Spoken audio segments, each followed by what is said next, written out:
નમસ્કાર, stock this વીકમાં આપનું સ્વાગત છે અને આ સપ્તાહે કયા શેર્સ ફોકસમાં રહ્યા અને આગળ હવે કયા સંકેતો પર નજર રાખવી જોઈએ એની ચર્ચા સાથે હાજર છું હું ઝરણા અલકંટી.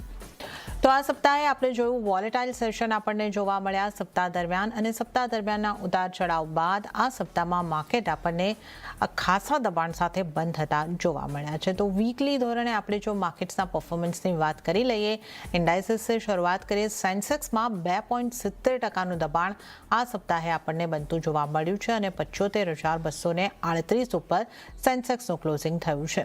નિફ્ટીની વાત કરીએ તો નિફ્ટીમાં આ સપ્તાહે 2.20%નું દબાણ બન્યું છે. 23,643 ઉપર આપણને નિફ્ટીનું ક્લોઝિંગ આ સપ્તાહનું થતું જોવા મળ્યું છે અને બેંક નિફ્ટીની વાત કરીએ 2.89%ના દબાણ સાથે બેંક નિફ્ટીનું ક્લોઝિંગ 53,710 ઉપર થતું આપણે આ સપ્તાહમાં જોયું છે. આ ઉપરાંત હવે આપણે બ્રોડર માર્કેટની વાત કરીએ કે મિડ કેપ અને સ્મોલ કેપમાં કઈ રીતનું સ્થિતિ બની છે. અહીંયા પણ દબાણ બનતા જોવા મળ્યા છે. મિડ કેપની વાત કરીએ તો 2.70%ના દબાણ સાથે 60,567 પર મિડ કેપ ઇન્ડેક્સ બંધ થયું છે અને સ્મોલ કેપની વાત કરીએ તો અહીંયા સૌથી વધારે દબાણ આપણને બનતું જોવા મળ્યું છે 4.5% જેટલું અને 17,882 ઉપર નિફ્ટી સ્મોલ કેપનું ક્લોઝિંગ આપણે જોઈ શકીએ છીએ.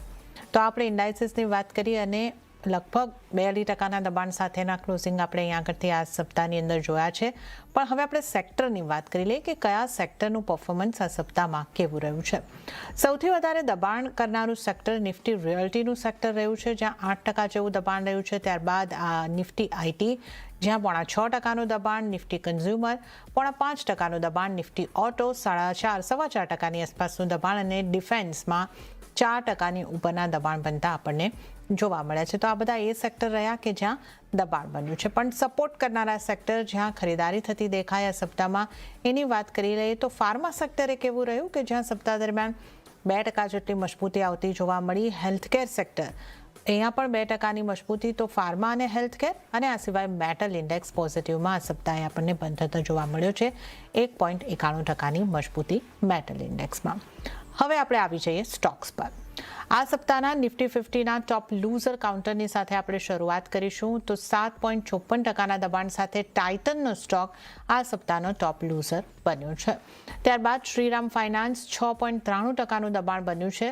રિલાયન્સમાં આ સપ્તાહમાં 6.88%નું દબાણ બન્યું છે અને જીઓ ફાઇનાન્શિયલ્સ 6.53%ના દબાણ સાથે આ સપ્તાહમાં બંધ થતો આપણને જોવા મળ્યું છે. તો આ સપ્તાહના ઘટનારા સ્ટોક રહ્યા છે. આ સપ્તાહમાં કયા સ્ટોકમાં થોડી મજબૂતી બનતી દેખાય એની પણ આપણે જો અહીંયા આગળથી વાત કરી લઈએ તો આ સપ્તાહમાં અદાણી એન્ટરપ્રાઇઝમાં સારી મજબૂતી બની છે 8.38%ની, ઓએનજીસીમાં 7.22%ની મજબૂતી બની, સિપ્લામાં 6.32%ની મજબૂતી અને ટાટા કન્ઝ્યુમર 4.91% મજબૂત થતો આપણને આ સપ્તાહ દરમિયાન જોવા મળ્યું છે. ત્યારે હવે આપણે ટોપ ગેનર્સ ટોપ લૂઝર પણ જાણી લીધા છે અને હવે આવતા સપ્તાહમાં કેવી સ્ટ્રેટેજી રાખવાની છે, કયા સ્ટોક પર ફોકસ રાખવાનો છે એની આપણે વાત કરીશું. એલકેપી સિક્યોરિટીઝના વત્સલ ભુવા આપણી સાથે જોડાઈ ગયા છે. વત્સલજી, સ્વાગત છે આપનું સીએનબીસી બજાર પર. અને શરૂઆત આપણે કરીએ નિફ્ટીથી. ઉતાર ચઢાવ આ સપ્તાહમાં આપણને ઘણા જોવા મળ્યા છે. આ સપ્તાહ ખાસું મહત્વનું અહીંયા આગળથી રહેતું આપણને જોવા મળ્યું છે. ઘણી બધી જે જીઓપોલિટિકલ ટેન્શન્સ હતા એને લઈને અપડેટ હતી. મહાસત્તાઓની મુલાકાતનું પણ આ સપ્તાહ રહ્યું છે અને ઓવરઓલ માર્કેટની અંદર આ એક ઘટાડા તરફનો આપણને જે માહોલ છે એ બનતો જોવા મળ્યો છે. તો નિફ્ટીની વાત કરી લઈએ તો નિફ્ટી 2.20%ના દબાણ સાથે 23,643 પર બંધ થયો. હવે તમે આવતા સપ્તાહ માટે નિફ્ટીની ચાલ કઈ તરફની જોઈ રહ્યા છો અને નિફ્ટી માટે કેવી સ્ટ્રેટેજી રાખવાની સલાહ આપશો? જી, આજના સેશનની વાત કરીએ તો આજે નિફ્ટીએ જે 20 ડેઝ મૂવિંગ એવરેજ છે નિફ્ટી, ત્યાંથી આપણને એક સારું એવું સેલિંગ પ્રેશર જોવા મળ્યું અને નિફ્ટીની આજ આપણને એક વીક ક્લોઝિંગ જોવા મળી કાલની તેજી બાદ. તો જે ક્લિયરલી ઇન્ડિકેટ કરે છે કે કાલનું સેશન અને એની પહેલાનું જે સેશન હતું એમાં આપણને પ્યોર એક શોર્ટ કવરિંગ મૂવ જોવા મળ્યું. એક ન્યૂઝ ડ્રીવન આપણને એક સ્પાઇક જોવા મળ્યું નિફ્ટીમાં. તો 23,900 ને 24,000 આજે જો હું ડેરિવેટિવ ડેટાની વાત કરું તો આજ 24,000 ઉપર હાઈએસ્ટ કોલ રાઇટિંગ આપણને જોવા મળી રહ્યું છે, જે ઇન્ડિકેટ કરે છે કે 23,900 24,000 આ એક સ્ટ્રોંગ રેઝિસ્ટન્સ ઝોન અને સ્ટ્રોંગ ચેલેન્જિંગ ઝોન છે બુલ્સ માટે. અને જે સેન્ટિમેન્ટ છે એ મોર ઓર લેસ બેરની તરફ જ, બેરિશ સેન્ટિમેન્ટ છે ને બેર્સને સપોર્ટ કરે છે. નીચે 23,500 નો સપોર્ટ છે, પણ એ સપોર્ટ એટલો બધો મજબૂત નથી. તો ઓવરઓલ વ્યૂ થોડો સાઇડવેઝ ટુ બેરિશ જ બને છે. ઇમિડિયેટ સપોર્ટની વાત કરીએ તો 23,500 નો એક સપોર્ટ છે. ઉપર રેઝિસ્ટન્સની વાત કરીએ તો 20 ડેઝ મૂવિંગ એવરેજ જ્યાં નિફ્ટીનું પ્લેસ છે, જે આજ નિફ્ટીનો હાઈ છે, એ એક રેઝિસ્ટન્સ ઝોનની જેમ કામ કરી શકે એમ છે. નિફ્ટીમાં એક બુલિશ સ્ટાન્સ રાખીને ત્યારે જ ચાલી શકાય જ્યારે નિફ્ટી 24,100 ની ઉપર ક્લોઝિંગ દે. 24,100 ની ઉપર જ્યારે નિફ્ટી ક્લોઝિંગ દેશે ત્યારે આપણે એક બુલિશ સ્ટાન્સ રાખીને ચાલી શકીએ એમ છે. ત્યાં સુધી એક કોશિયસ સ્ટાન્સ રાખવું જોઈએ. સેક્ટર સ્પેસિફિક અપ્રોચ રાખવો જોઈએ. સેક્ટરમાં પણ અમુક સિલેક્ટિવ સ્ટોક્સ જ સારા લાગે છે. લોંગ્સની વાત કરીએ તો એમાં જ તે બહુ સિલેક્ટિવ અપ્રોચ સાથે અત્યારે બજારમાં કામ કરવાનો સમય છે. વાત કરી લઈએ બેંક નિફ્ટી ઇન્ડેક્સની, તો બેંક નિફ્ટીએ પણ કાલની વાત કરીએ તો પોતાનો જે એક સપોર્ટ, જે રેઝિસ્ટન્સ લેવલ છે એને ટેસ્ટ કરવાની ટ્રાય કરી, પણ એની ઉપર ક્લોઝિંગ નો આપી શક્યું, જે છે 54,200 નો. અને 54,200 ની નીચે જ આપણને ક્લોઝિંગ મળ્યું. આજે પણ એક એટેમ્પ્ટ થયો અને ત્યાંથી આપણને રિજેક્શન જોવા મળ્યું અને બેંક નિફ્ટીમાં પણ એક વીક ક્લોઝિંગ જોવા મળી. તો ઓવરઓલ જે સેન્ટિમેન્ટ છે એ મોરલેસ બેરિશ છે. હાયર લેવલ્સ પર એક એટેમ્પ્ટ થાય છે, પણ ત્યાંથી આપણને સેલિંગ પ્રેશર જોવા મળી રહ્યું છે. તો બેંક નિફ્ટીની વાત કરીએ તો બેંક નિફ્ટીનો એક સપોર્ટ છે 53,200 પર. જો બેંક નિફ્ટીનો 53,200 નો જો સપોર્ટ તૂટ્યો તો આપણને જે આ કરેક્શન છે ઇન્ટેન્સિફાય થતું જોઈ શકીએ છીએ આપણે બેંક નિફ્ટી ઇન્ડેક્સમાં. અને જે મેં પહેલાના સેશનમાં પણ વાત કરી હતી, જે હેડ એન્ડ શોલ્ડર જે પેટર્ન છે એના ટાર્ગેટ 52,200 ના આવે છે, તો એ ટાર્ગેટ આપણને અચીવ થતા જોઈ શકીએ એમ છે. તો ફિલહાલ જો ઇમિડિયેટ રેઝિસ્ટન્સની વાત કરીએ તો 54,000 નો રેઝિસ્ટન્સ છે. સપોર્ટની વાત કરીએ તો 53,200 નો એક સપોર્ટ છે. એટલે જે રીતે આપણે અહીંયા આગળથી સપોર્ટ અને રેસિસ્ટન્ટ જણાવ્યા છે, એટલે અત્યારે વેટ એન્ડ વોચની સ્ટ્રેટેજી રાખીને ચાલવું પડશે વત્સલજી? જી, ઓફકોર્સ અત્યારે વેઇટ એન્ડ વોચ ની સિચ્યુએશન રાખીને ચાલવાની સલાહ રહેશે. એક કન્ફર્મેશન ત્યારે જ આવશે જ્યારે નિફ્ટી જ્યારે 23,500 ની નીચે સસ્ટેન કરે છે, તો પછી એક બેરિશ સેન્ટિમેન્ટ કન્ફર્મ થઈ જશે અને અત્યારે વોલેટિલિટી અને આપણને એક બહુ મોટા પ્રમાણમાં સ્વિંગ હાઈ ને લોઝ જોવા મળે છે. તો અત્યારે એક વેઇટ એન્ડ વોચની રાખવાની રહેશે. 23,500 જો તૂટે છે તો ત્યાંથી એક બેરિશ સ્ટાન્સ રાખીને ચાલવાનું રહેશે. જ્યાં સુધી 23,500 પ્રોટેક્ટેડ છે ત્યાં સુધી મને લાગે છે કે એક રેન્જમાં નિફ્ટી ટ્રેડ કરશે. 23,500 નો એક સપોર્ટ રહેશે અને ઉપર જો રેઝિસ્ટન્સની વાત કરીએ તો 23,900 નો રેઝિસ્ટન્સ છે. ઓકે, તો અહીંયા આગળથી અત્યારે નિફ્ટી, બેંક નિફ્ટી બંને માટે એક વેટ એન્ડ વોચની સ્ટ્રેટેજી રાખીને ચાલવાની વત્સલજીની સલાહ બની રહી છે, કેમ કે જે સપોર્ટ લેવલ છે જે તમારે ધ્યાને રાખવાના છે 23,500ના, અને ઉપરની તરફના રેઝિસ્ટન્સની વાત કરીએ તો 23,900નો અહીંયા આગળથી બનતો જોવા મળી શકે છે. તો આઈધર સાઇડ બ્રેક થાય છે તો પછી આપણે અહીંયા આગળથી એક વ્યૂ લઈ શકીશું, પણ 23,500નો સપોર્ટ મહત્વનો છે. આ તૂટે છે તો આપણે વધારે ઘટાડો માર્કેટમાં આવતો જોઈ શકીએ છીએ. તો વેટ એન્ડ વોચ અત્યારે નિફ્ટી અને બેંક નિફ્ટી બંને માટે બની રહ્યો છે. બેંક નિફ્ટી માટે સપોર્ટ લેવલ 53,200ના. તો આપણે અહીંયા આગળથી વત્સલજીની તો ખાસ કરીને જે સલાહ છે એની વાત કરી, અને હવે આપણે નજર કરી લઈએ કે અન્ય નિષ્ણાતો નિફ્ટી માટે કઈ રીતની સલાહ આપી રહ્યા છે. તો પ્રુડન્ટ કોર્પોરેટ્સના પ્રદીપ હોચંદાણીની સલાહથી શરૂઆત કરીએ. પ્રદીપજીએ નિફ્ટીને સેલ કરીને ચાલવાની સલાહ આપી છે. 23,610ની નીચે નિફ્ટી જાય છે તો સેલ કરીને ચાલવાની સલાહ. ટાર્ગેટ 23,400નો અને સ્ટોપ લોસ 23,800નો રાખવાની સલાહ પ્રદીપજી તરફથી મળી રહી છે. હવે આપણે નજર કરીશું આઈડીબીઆઈ કેપિટલના દેવેન મહેતાની સલાહ પર. એમણે પણ નિફ્ટીને સેલ કરીને ચાલવાની સલાહ આપી છે 23,750ની આસપાસથી. ટાર્ગેટ તેઓ જોઈ રહ્યા છે 23,500થી 23,200નો અને સ્ટોપ લોસ 23,900નો રાખવાની સલાહ દેવેન મહેતા તરફથી મળી રહી છે. તો આપણા ત્રણેય નિષ્ણાતો એક નિફ્ટી માટે બેરિશ વ્યૂ રાખીને ચાલી રહ્યા છે, એ અહીંયા આગળથી એક મહત્વની નોંધ આજે આપણે આ ક્લોઝિંગને જોતા લેવાની રહેશે. તો આપણે નિફ્ટીની સ્ટ્રેટેજીની વાત કરી. દબાણ તરફનું માર્કેટ અત્યારે આપણને બનતું લાગી રહ્યું છે. હવે આપણે વત્સલજી સાથે સ્ટોક, સેક્ટર આ બધા અંગેની ખાસ ચર્ચા કરીશું. વત્સલજી, આપણે આજનો જે એટલે આ સપ્તાહનો જે ટોપ લૂઝર કાઉન્ટર છે ટાઇટન, ત્યાંથી શરૂઆત કરીએ, જ્યાં 7.5%નું દબાણ આપણને બનતું જોવા મળ્યું છે. જ્વેલરી સ્ટોક જ આપણે ખાસ કરીને જોયા કે આ સપ્તાહમાં દબાણ તરફ રહ્યા છે. બે મોટી વસ્તુઓ, એક તો પ્રધાનમંત્રીની અપીલ સોનું ન ખરીદવાની, અને ત્યારબાદ આપણે જે રીતે જાણીએ છીએ ઇમ્પોર્ટ ડ્યુટીમાં મોટો વધારો, આની ઇમ્પેક્ટ જ્વેલરી પર પડી અને સ્ટોક્સ ઉપર પણ પડી છે. તો ટાઇટન 7.5%નું દબાણ સાથે બંધ થયો છે. કલ્યાણ જ્વેલર્સ જેવા જે સ્ટોક છે ત્યાં પણ આ સપ્તાહમાં મોટા ઘટાડા દેખાયા છે. તો જ્વેલરી સ્ટોક્સમાં હવે શું કરવું જોઈએ? જી વાત કરું હું ટાઇટનની વાત કરું કે કલ્યાણ જ્વેલર્સની વાત કરું. જો હું ટાઇટનનું ચાર્ટ સ્ટ્રક્ચર જોઉં છું તો ટાઇટનમાં જે એક રાઇઝિંગ ટ્રેન્ડ લાઇન છે ત્યાં એક આપણને થોડો બાઇંગ ઇન્ટરેસ્ટ આવતો દેખાઈ રહ્યો છે અને જે રાઇઝિંગ ટ્રેન્ડ લાઇન છે હજી બ્રેક નથી થઈ.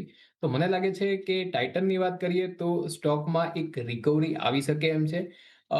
રિકવરી પણ એક બહુ લિમિટેડ અપસાઇડની હું એક્સપેક્ટેશન છે 50 ટુ 50ની અપસાઇડની ત્યાં જ આપણને રેઝિસ્ટન્સ જોવા મળી રહ્યો છે. તો ઝાઝી અપસાઇડની કોઈ એક્સપેક્ટેશન છે નહીં. સ્ટોક એની બધી જ જે ક્રુશિયલ મૂવિંગ એવરેજ છે શોર્ટ ટર્મ, લોંગ ટર્મ 20 ડેઝથી લઈને 200 ડેઝ મૂવિંગ એવરેજની તેની નીચે ટ્રેડ કરી રહ્યો છે. અ, તો શોર્ટ ટર્મ માટે તો વ્યૂ બેરિશ રહેશે. પણ જો ટાઇટનના એક લોંગ ટર્મ ચાર્ટની વાત કરું તો રાઇઝિંગ ટ્રેન્ડ લાઇન ઉપર તે ટાઇટને સપોર્ટ લીધો છે. તો મારા ખ્યાલથી અહીંયાથી 3900નો એક સ્ટોપ લોસ રાખી અને એક મિડ ટર્મ ટ્રેડ લઈ શકાય એમ છે કારણ કે જ્યારે આ સિચ્યુએશન સેટલ થશે ત્યારે મને લાગે છે કે ટાઇટનમાં પાછી એક રિકવરી આવી શકે એમ છે અને આપણને પાછા 4400 સુધીના આપણને લેવલ્સ પણ જોવા મળી શકે એમ છે. તો ટાઇટન માટે એ વ્યૂ બને છે. કલ્યાણ જ્વેલર્સની વાત કરું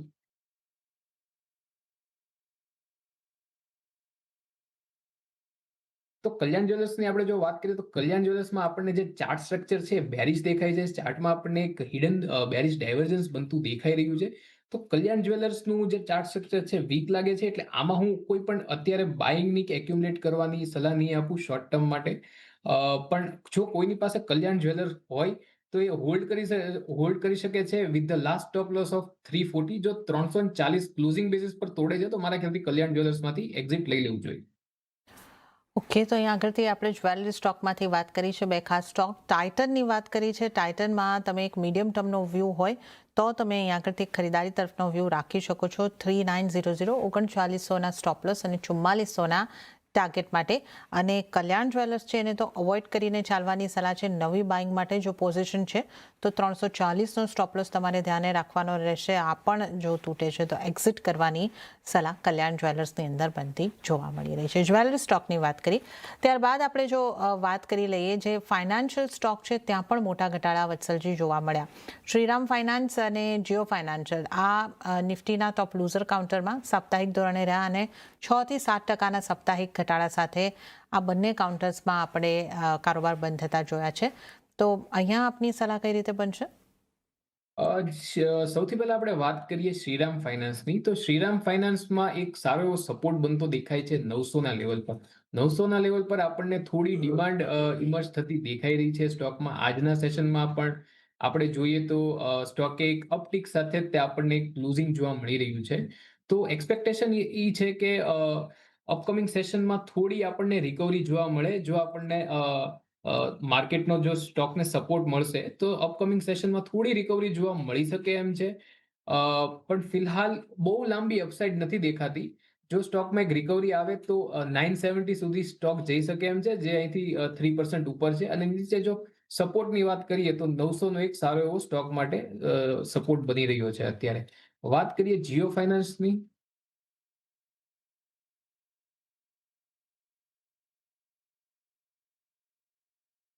તો જીઓ ફાઇનાન્સની વાત કરીએ તો સ્ટોકમાં એક લાંબી ગિરાવટ બાદ સ્ટોક અત્યારે કોન્સોલિડેટ કરી રહ્યો છે પણ ચાર્ટ સ્ટ્રક્ચર છે એ વીક લાગે છે. તો સ્ટોકને અત્યારે ફિલહાલ તો લોંગ પોઝિશન માટે અવોઇડ કરવાની સલાહ રહેશે. પણ જો કોઈ સ્ટોકને હોલ્ડ કરી રહ્યું છે તો હોલ્ડ કરી શકે છે with the stop loss of 223. જો 223 તોડે છે ક્લોઝિંગ બેસિસ પર તો મારા ખ્યાલથી એક્ઝિટ લઈ લેવું જોઈએ સ્ટોકમાંથી.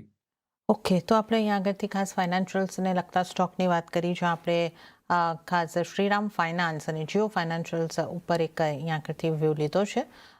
એક દબાણ તરફનો કામકાજ આપણને અહીંયા આગળથી જોવા મળ્યું છે. ત્યારે જ હાલ સમય થઈ રહ્યો છે એક નાનકડો બ્રેક લેવાનો. અહીંયા લેશું નાનકડો બ્રેક અને બ્રેક બાદ વત્સલ પુવા સાથે વધુ સ્ટોક્સની ચર્ચામાં આગળ વધીશું.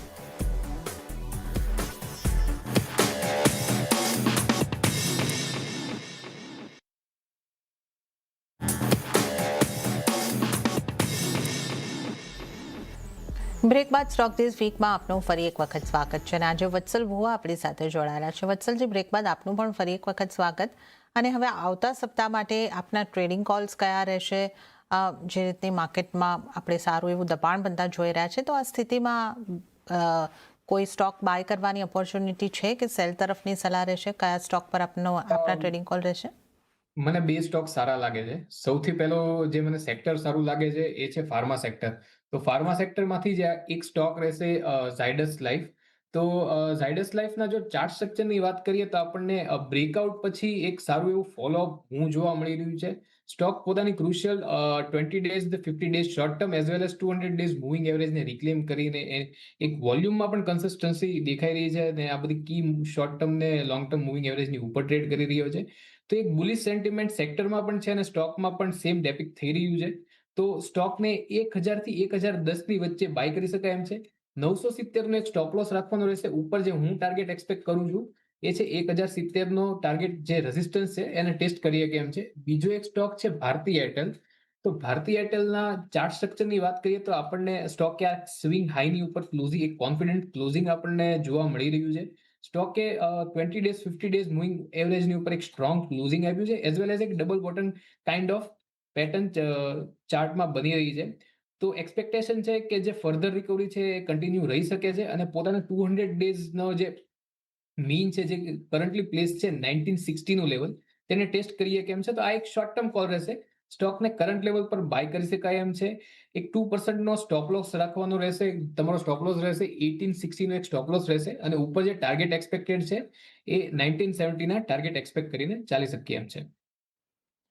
ઓકે, તો વત્સલજીની પસંદગીના બે સ્ટોક, એક ફાર્મા સેક્ટરમાંથી ઝાયડસ લાઈફ પર ખરીદારી કરવાની સલાહ છે. ખરીદી 1000-1010 ની વચ્ચે તમે કરીને ચાલી શકો છો. સ્ટોપ લોસ 970 રાખવાનો રહેશે અને 1070 ટાર્ગેટ માટે ઝાયડસ લાઈફને ખરીદીને ચાલો. આ ઉપરાંત વત્સલજીની બીજી પસંદગી ભારતી એરટેલના કાઉન્ટર ઉપર ખરીદારી કરીને ચાલવાની સલાહ છે. 1816 સ્ટોપ લોસ અને 1970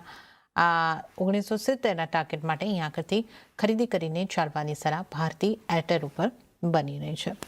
તો આ અહીંયા આગળથી ખાસ આપણે ટ્રેડિંગ કોલ્સની અહીંયા આગળથી વાત કરી છે.